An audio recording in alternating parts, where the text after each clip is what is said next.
আমি আছি এখন বর্তমানে দুবাইতে, আর আমাদের হোটেলটা আছে দুবাই ইন্স্যুরেন্স মার্কেট, যে মেট্রো স্টেশন আছে তার একেবারে পাশে। দেখো একটা মেট্রো যাচ্ছে, দেখতে পেরেছো?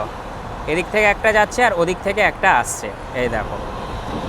আর এই যে দূরের যে মেট্রো স্টেশনটা দেখছো, এটাই হচ্ছে তোমার ইন্স্যুরেন্স মার্কেট মেট্রো স্টেশন। আর বাদ বাকি ভিউটা দেখো, ভিউটা মারাত্মক লেভেলের ভিউ। তোমাদের একটু জুম করে দেখাই, দূরের যে হোটেলটা দেখতে পাচ্ছ ওইটা হচ্ছে পৃথিবীর একমাত্র বলতে পারো তোমার 7 স্টার হোটেল, যেটা এই সারা পৃথিবীর মধ্যে একমাত্র এই দুবাইতেই আছে। তো দেখো এটাই হচ্ছে তোমার দুবাই।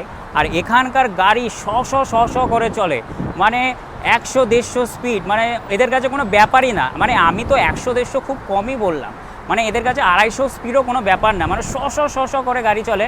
আর একটা দেখো মেট্রোয় দেখো যাচ্ছে, বাহ হেভি সুন্দর লাগছে। আর এখন বলতে পারো আমরা একটা খাবার খাচ্ছি, তার কারণ সেই ইতিহাদ এয়ারলাইন্সে খাবার দিয়েছিল সেটা খেয়েছি, তারপরে ভিডিও বানানোর চক্করে কিচ্ছু খেতে পারিনি।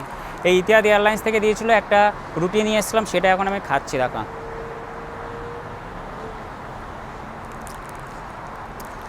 ভালো খেতে, জিরা আছে দেখো এর মধ্যে, আবার বাদ বাকি ভিউটা খুব সুন্দর। তো ছোট্ট একটা ভিডিও দুবাই থেকে তোমাদের সাথে শেয়ার করলাম। ভিডিওটা কেমন লাগলো আমাকে তোমরা অবশ্যই কমেন্ট করে জানাবে।